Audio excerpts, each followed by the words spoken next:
Homelessness 2.0 day 61. I'm not streaming right now because I don't even know how much time I have. But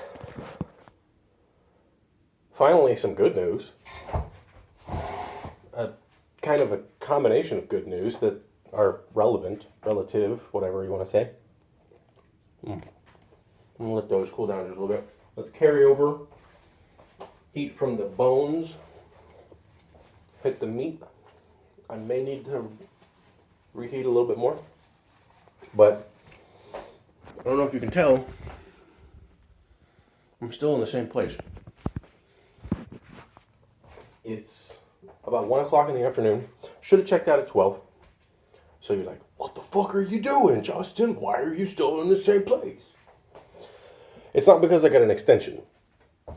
I still have to actually exit this specific unit.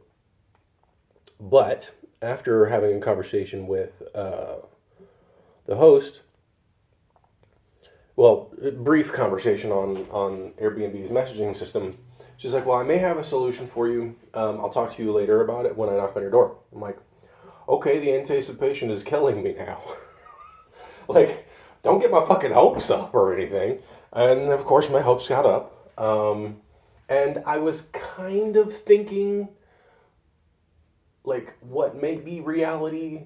But anyway, so I still went to storage yesterday, dropped some stuff out, because I'm like, I might get my hopes up, but I can't bank on it. And so it was still raining. It wasn't super bad, but it was still raining enough for it to be, like by the time I got back, I was, even though my raincoat is pretty much waterproof, I was still pretty soaked. And so I get back, take a shower, and then she comes knocking on the door at one point. Actually, no, I think I took a shower beforehand. Yeah, because I needed to take some dirty clothes with me. So I took a shower first. There's water in this, by the way. I mean, there's still a little bit of the shake too, because that's how I do. One thing I learned, I didn't even know this. I was watching an older video. I'm gonna say like 2 or 3 years old. J. Kenji Lopez Alt, and he was talking about his like salt and baking soda method for crisping up chicken wings, right? Come to find out, these are different meats. Okay, so I have one flat in here. The drumette is white meat. The flat is dark meat. I didn't know that. I knew they tasted different. I knew that I tended to like flats more. I didn't know why. Now I know why. Because flats are dark meat.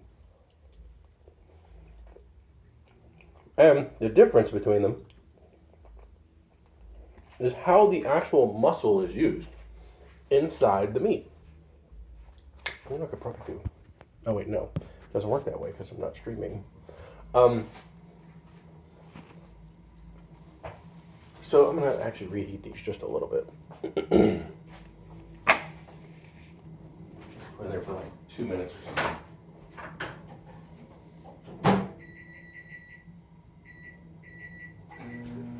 So anywho, what's the difference between the two? White meat is fast twitch muscles that they don't regularly use. Muscles that just kind of sit and wait and then go, bah! It's burst muscles. Whereas the dark meat is the slow twitch endurance muscle. So think of a sprinter versus a marathon runner. The sprinter is, boom, done, over. Whereas the marathon runner is, I'm going to be here for a while. And you might be thinking, well, they're literally connected to each other. How the hell are they different muscle types like that? It's because of how they're used. And it's one of the reasons why certain types of muscle in, let's say, cow, for instance, are really similar as well. Where you have certain muscles, like the diaphragm muscle, for instance, in a cow, and I believe, if I'm not mistaken, I could be wrong, but I think that's where the hanger steak comes from. It's got a lot of harder, you know, really fibrous muscle tissue in it. But then you have other pieces of muscle that are like in the back and various other things that just kind of, they don't do much. They're not hard-working muscles, and so they're just kind of there, and that's why they're nice and tender. I mean, if you think about, like, doing any kind of physical labor, the reason why you don't want to be super quick when you're lifting something or because you don't want to hurt yourself. Well, the thing about the drumette, okay, so this is the flat. If we're looking at a human being, this is the flat. This doesn't really do that much work in a human being. Like, it really doesn't, for the most part. Even when you're writing and stuff, it's not a whole lot of work. But this part will. Your biceps and your triceps are definitely going to do more work.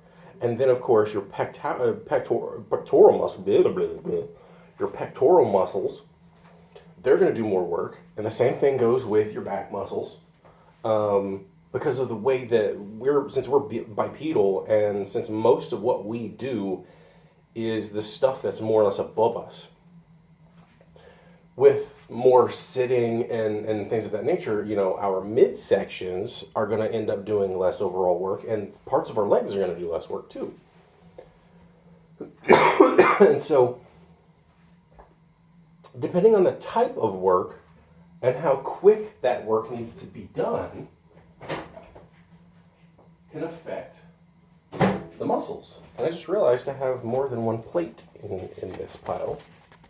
It doesn't really matter, though, because I'm going to use it for hot dogs later. And that was also another thing. So that's just a nice little fun sort of biology thing about, chicken wings. The flats are dark meat. The drumettes are more white meat. There's probably a bit of... See, that's the thing, too, about the meat of animals. It's not just simply one or the other. In some cases, like in the drumette, it's probably like mostly white meat with some, dark meat maybe interwoven into it. That's the thing about things that aren't, black and white, one thing or another, binary type thing. It might seem like one thing is more of a certain thing, but it may still have other aspects of that other thing woven into it, which is cool. But yeah, I was watching that 3-year-old video or 2-year-old video or whatever, and just talking about that, which is cool. So back to the story. She's gonna let me stay in the other place, right behind me. Now, the one thing it doesn't have that this place has is a heater. I was like, well, that sucks, but. She and I were talking about possibility of getting a heater done. I've got one in storage too, so I can go get one if I absolutely need to get one. And since I was only sitting on like $600, I'd asked her about the 5-day thing, and so she brought up that, and she was like, well, it's only like $55 a day, and I was like, okay, well, is this going to be like a through Airbnb thing, or am I going to pay you directly? And it's going to be me paying her directly. I was like, well, okay, so that's $275, which is great. And she's like, is that all you're looking for? I'm like, well, technically, I want to stay longer because I don't have anything lined up. Because the housing market and just trying to find a place sucks, and because I'm trying to get the driver's license and everything too. But. So, that's what my thinking is that, and I even told her, like, if I can get my refund on time, and I pulled some money for my Fidelity as well, if I can get those things, and I didn't tell her exactly where I was getting my money from, because, even though she's being really nice and everything, she's a great host, again, there's some things you want to keep close to your chest in one way or another. And I mean, people don't really need to know how you're getting your money for the most part. Like, it's okay to tell them sometimes if you feel like it, but me telling someone that I'm pulling money from my mutual fund probably doesn't, I don't know, maybe they, and this is just a trust thing, I don't, on my own, and it may be my own fault, and it may just be my own biases and my own projection, I don't know, but it could be that it's like, oh, this person has money, so they don't have to worry about this, that, or the other, because they're pulling money from a mutual fund. Well, the mutual fund is my savings account, because a savings account in a bank sucks. So just tell them I'm getting money from my savings account, but it takes time for that to transpire because it's under the mutual fund. Well, so I'm like, okay, cool. I got a couple of days. That's great. And it'll be cheaper, technically, than what I'm paying right now. Because she doesn't have that one listed yet, because it's still not done. And I told her, when the money comes in, I'm more than willing to take up another month. She seemed psyched about that too. Why not? You're getting $55 a day from somebody. So anyway, that's settled.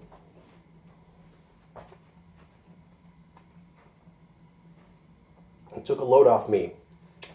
And then last night when I was checking my bank account to see, because then I've got to pay storage unit, I got to pay the mailbox later the month. The refund's already through. Which is something I'm really surprised about. Like, look, I'm still upset that that's even sort of their, what is it they say? Under promise, over deliver is generally a good thing. But I still don't like the fact that A is a policy, B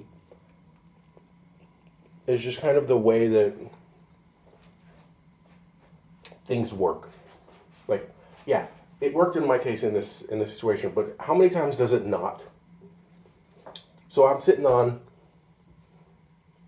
the money that I put into, or that I already had in the bank account, and then I have the refund, which is good. So then I can pay her even more.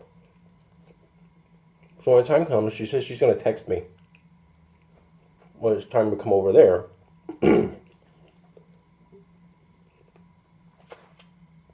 So after I'm done with this video, and there's chicken wings, I'm going to start packing up, cleaning up.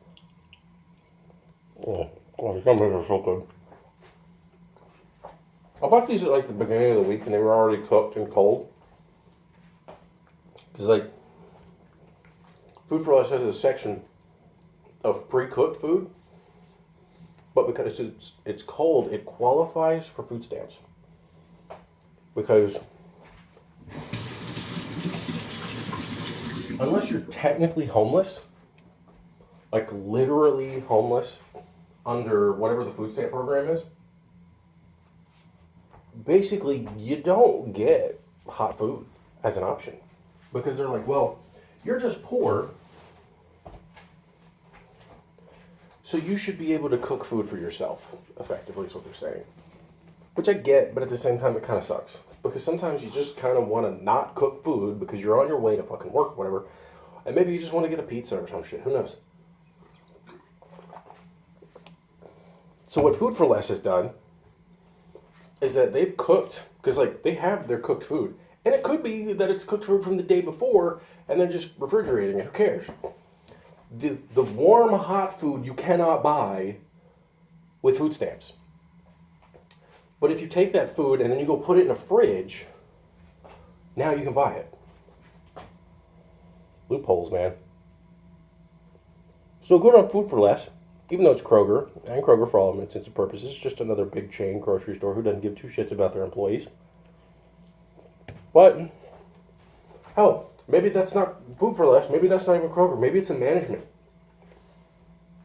Whoever made that decision, kudos on them. Because that should be, well, shouldn't have to go through that loophole, to be honest.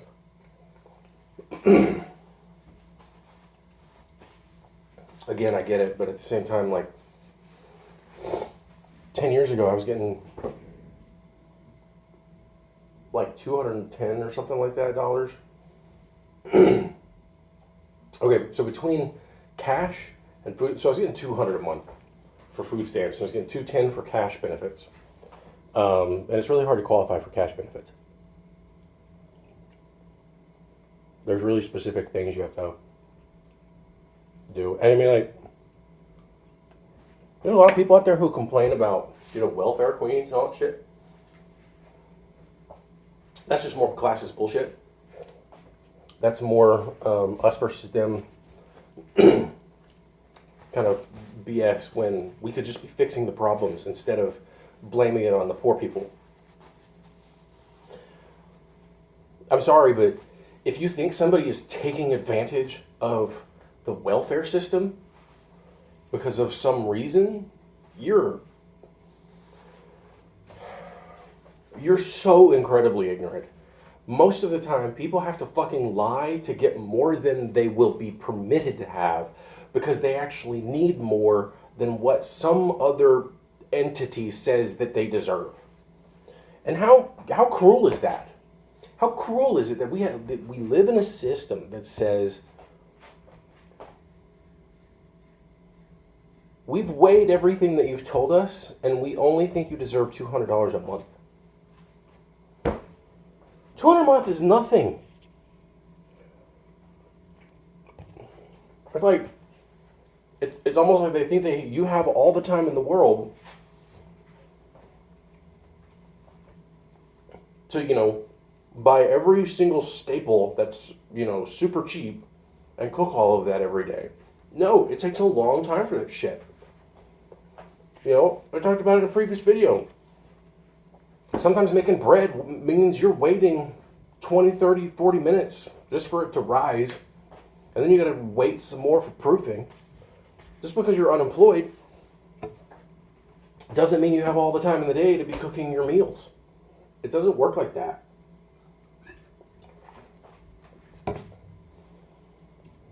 It's like we don't take care of our people who are in need, and then we bitch about the people who are trying to get more because they're not getting enough.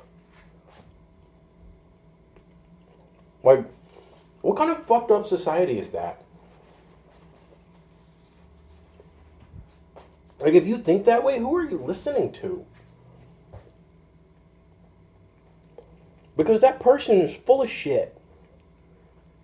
And they're probably rich, too. It seems like the most people who bitch the most about the poor are the rich. And it's fucked up. We can improve the lives of so many people. And we have so much money. And it's tied up in so many worthless fucking things. Because those things are worthwhile to those who have them, because they give them things like power. Because there's a certain point where you don't need money anymore. I mean, look at Elon Musk. And I know it's all, it's all tied up in stocks and whatnot. And if he sold all of his stocks, then the stock price would drop. Well, what about when he sold, what was it, 12 million or some shit, or 12 billion? I don't fucking know how much it was. But he sold a lot of money in his stocks. And it didn't affect the price. What then? Devil's advocate. What then? Because here's another thing that a lot of people don't get. You can borrow against your assets. With 0 or low interest rates. Because you have the money, or you have the assets. And that's not even considering effectively business expenses. So, I'm a rich person. Ta-da! Magic. I'm a rich person. I have billions of dollars at my disposal. I have billions of dollars in this company. I'm like the CEO. I make all these decisions and stuff, right? So my residence is, let's say, in Texas, just because I know that Texas is a tax haven. I don't have income tax. I don't have to worry about that. It's also a real estate haven because it's super cheap to live there. That's why so many damn businesses actually are listed in Texas. But let's say not only my business, but my residence is there. Okay, they're both listed there. But I work here in California. Now, I don't own the place that I live at. Let's say I just live at an Airbnb. But a really nice one. This person understands that I'm pretty much going to be here for at least 2 months, and I might be here for longer. And I'll give them notice if I need to leave sooner. Okay? And the reason that I'm at the Airbnb is because I don't live here, but I work here for this time frame because of whatever necessities of me being there are. All right. So now I can write off the expense of that Airbnb because it's business related. Just like if you were going to go to a hotel for a month or two or however long at some exotic land because you were doing business, you do the same thing with your everyday living. And then I don't have my car because why the hell would I drive myself all the way here? I'm going to fly here, and either A, I can get a rental car, or B, I can have something like Uber or some other, sort of private transportation.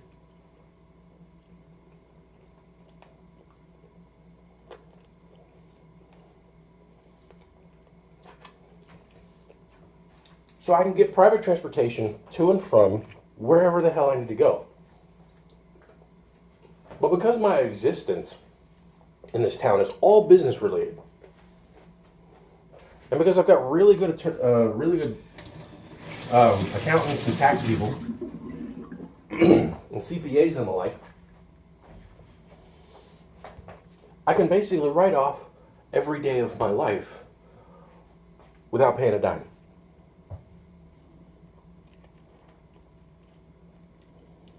So that super rich person is living free because they're basically paying nothing. Now, of course, that, glosses over a lot. It's very hand-wavy, and I get it. But at the same time, it's not imaginary. It happens. It's real. And then, whenever I do need actual infusion of cash, I can just sell some of my stocks, especially after, a nice bumper crop of stocks at some point. When our stocks go up for a day or two, I can be like, oh, cool, I'll go ahead and sell them now. So that I'm not in a position of losing money. And then if I, when I notice, and see, I can just hold on to some of that money too. I don't have to use it all. Just because I make $12 million all at once, and I'm only paying capital gains taxes because I don't have income. And so my capital gains taxes are like maxed, I think, at like 10% or some shit. So they get taxed less than the poor who qualify for taxes.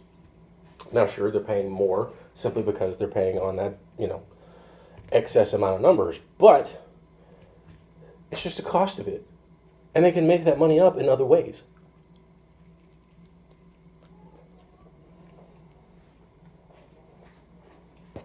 They get dividends and shit from the stocks that you own. And if you're smart, you have a diversified portfolio. You don't only have one stock, you have 1,000.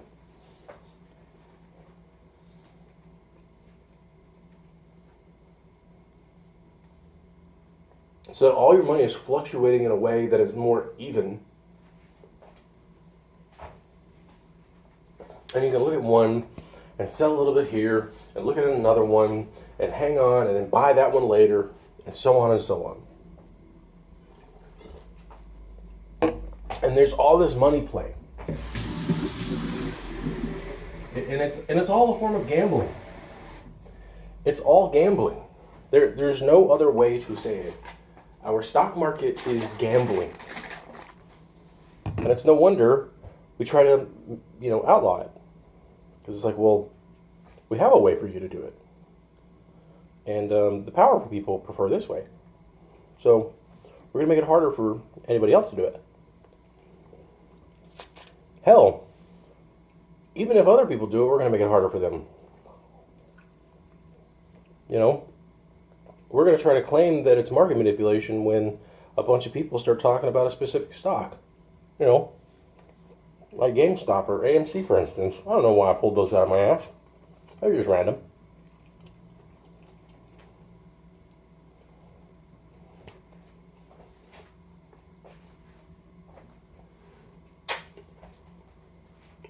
So even when the average person tries to play the same game, they're like,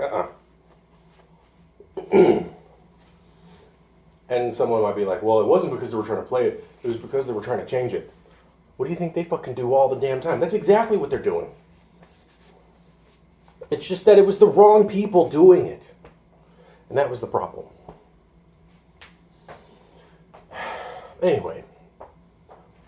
Why am I always talking about social injustices and imbalances and stuff? Because I'm eating fucking hot wings that are available for food stamps because we have a system that doesn't even allow people to just have the ability to buy food at the way they want.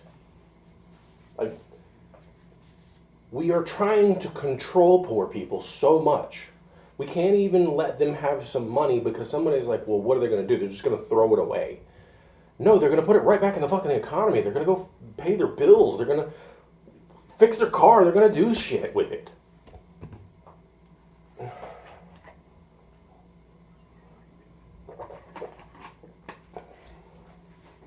And we can't help them for some reason. We can't try to empower them. We can't try to raise the floor. We can't try to lift everybody up. Because everybody has their place. There's always a bigger fish. Some people belong at the bottom. At least in people's minds. Who think that the rich need to be where they are and all that. And it's depressing. It's infuriating.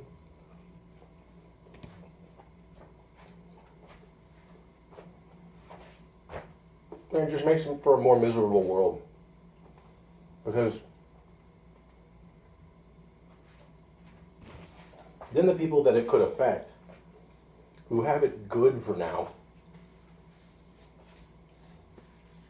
they don't care. Like, I had it good throughout the whole pandemic. I still cared. I was like, not only will this affect me at some point, but it's definitely affecting other people worse. I got lucky. I got lucky with my unemployment. I was getting paid. I got my stimulus. I got my other stimulus. I got my other stimulus. I was also saving money because I wasn't just going to throw it away because I knew this cash cow was going to disappear. And I didn't know, and I was trying to move out. I was, the whole time.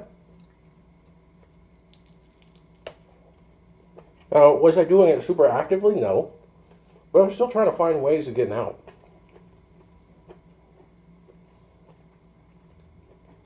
Because the lady that died made living there suck.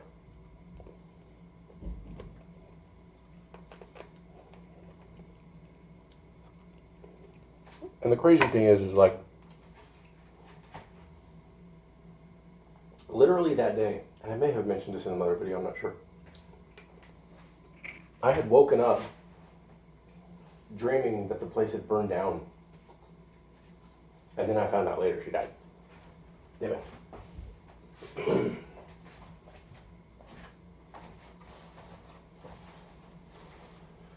One might say, wow, did you predict it or something? No. Because it dreams like that all the time. Not every day, but often.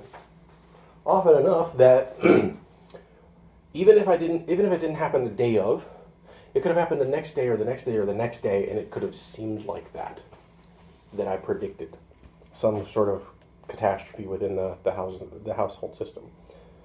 It's just, law of averages, predictability, Probability, rather. So, after I'm done with this chicken, I'm going to start cleaning up. I'm going to get ready to move over there. This is going to be pretty much my outfit the whole time because there's no heater until I either bring mine or she brings one in there.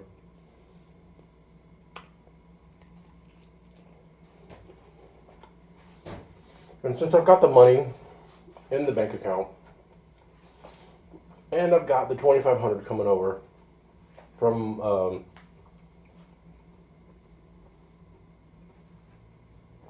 the mutual fund, the financial stability is there.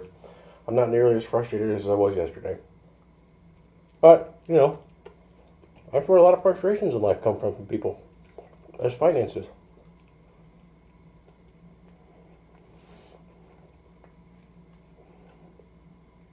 This is the number one argument and pretty much a reason why people get divorced. It would solve most people's problems immediately. Like, if I always had 10 grand just available no matter what, I wouldn't be worrying about anything. You know, Elon Musk and Jeff Bezos seem to be competing for trying to be the richest person on the planet. And I already told you how they can pull it off without it, you know. How it doesn't matter whether the money is locked up in stocks, they can still have so much.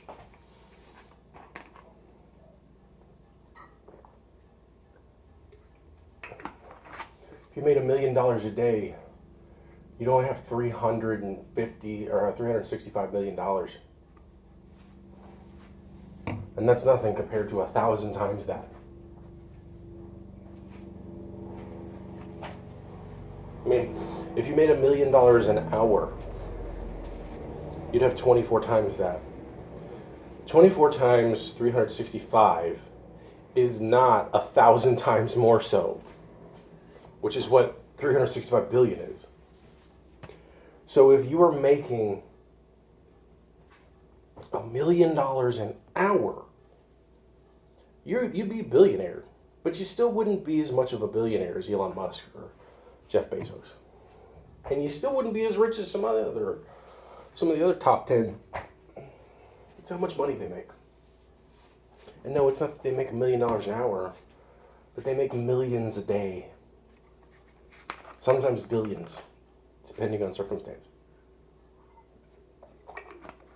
Oh yeah, their stocks went up because some other people bought their stocks and stuff, but they can borrow against it. They can liquidate some of it. They can do all kinds of crap with it. All you have to do is watch it enough to kind of get a feel as to when you should buy and sell.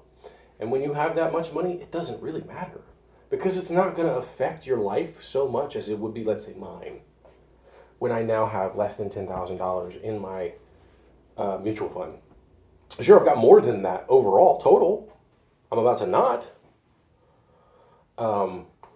But them selling off $1 million or $2 million in stocks is going to do nothing to their portfolio. It's going to do nothing to negatively impact them. I can't even pull off $1 million. And I'm in a good position compared to a lot of people. If that says anything about our society, I'm closer to being a millionaire than a millionaire is in proximity to being a billionaire. So a millionaire, not percentage-wise, of course, just sheer numbers, but I'm closer to being a millionaire than a millionaire is to being a billionaire. And the difference between $1 million and $1 billion is about $1 billion. Have fun.